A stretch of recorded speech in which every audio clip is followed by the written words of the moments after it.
ev senin, buyur geç içeri. Evim sensin, evim sensin. Bu karanlık binanın tek ışığı sensin. Evim sensin, evim sensin.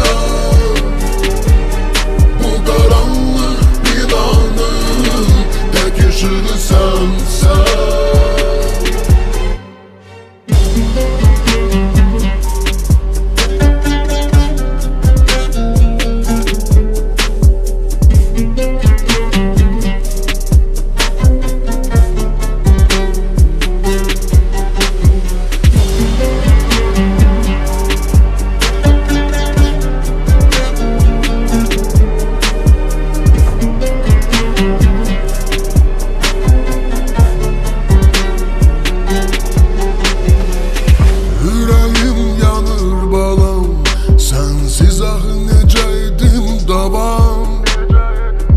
Nece olum tamam derdinden oldum avam.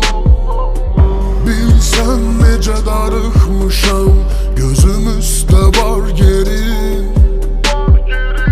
Hoş gelmişsen ömrüme, bu ev senin, buyur geç içeri. Evim sensin, evim sensin.